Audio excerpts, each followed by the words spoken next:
Don't talk about it, be about it. That is one of my favorite expressions in sports. In the 24/7 media tornado we all live in, there is plenty of opportunity for talk and more talk and more talk. And yet when sports, especially basketball, is at its best is when someone slices through all that conversation and just does the damn thing. And that is exactly what James Harden did last night, period. I can list all the stats and numbers, how he led the Rockets back from the abyss of a 20-point deficit against the two-time defending champion Warriors in their building against their best players, just like he has brought the Rockets back from the abyss of a disaster season. I could bring up that this was his fifth 40-plus game in a row, a streak only Michael Jordan and Kobe Bryant have topped, or that it was his ninth straight game with 35 points or more, something no one else, not even those two, have accomplished, ever. Or I can just show you, yes, the shot. And we're not even going to play it for you at regular speed because that does a disservice to just how difficult a thing James Harden pulled off here. Instead, please come along, walk through it slowly with me. And please note the time left on the clock. And please note the score. And please note that Klay Thompson is the excellent defender he crosses there.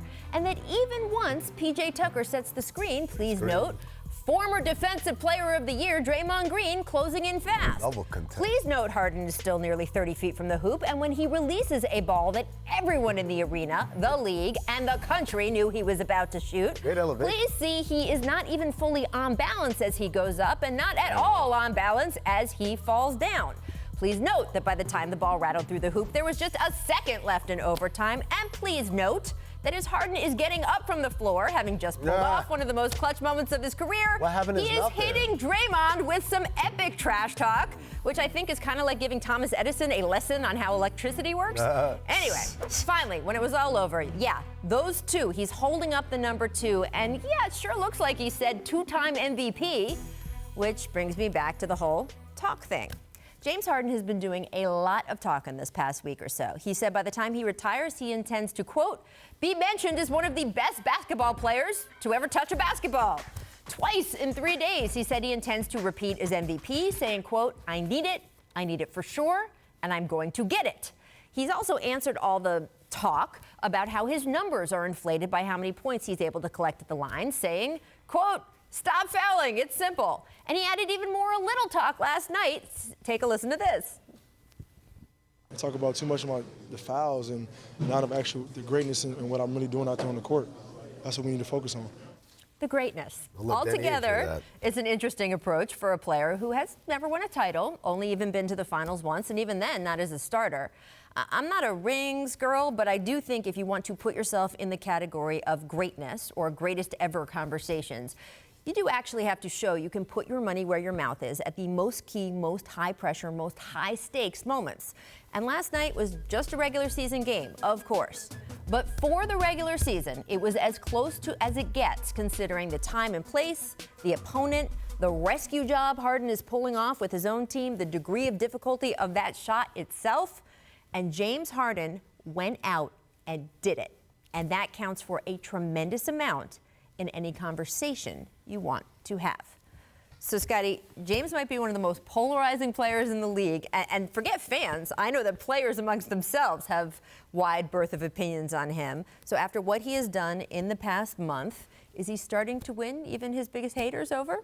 Well, I think he's been a winner the whole time. I mean, James Harden is the best one-on-one player in the NBA.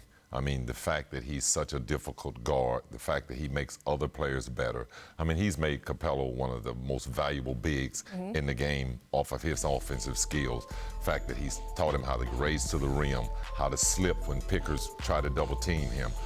He's just very efficient. And I felt like last night's game, he sort of pulled Golden State into trying to play his style of play. And again, he's the best one-on-one player in the game. That is that is high praise coming from you. That's not a light statement. He's there's a lot of exaggeration. When people try to point out things, they tend to exaggerate. And what ends up happening is exaggeration takes over reality. So, yes, he draws a lot of fouls. Yes, free throw shooting is not fun to watch. But to make it seem like he's scoring 40 points a game on 40 free throws, which is what the conversation sounds like. Look, half of his game is stuff like this, step backs and cross and play, the type of plays that we usually value as just as viewers. Right. But because he gets the free throw line more often than anyone else, we kind of twist that into all he does is shoot free throws, which is ridiculous. And so, like Scottie said, look, he's been great. Right. And yeah, we see this number right here. Insane. And beyond that, he also has the record for most points accounted for by one player in an entire season through points and assists. So he's a very successful player. I don't know, people who are going to hate him, they're not going to watch last night and change their mind because they're only going to focus on the certain things that they don't like about him. But this has been true of him for the last 3 or 4 years, really.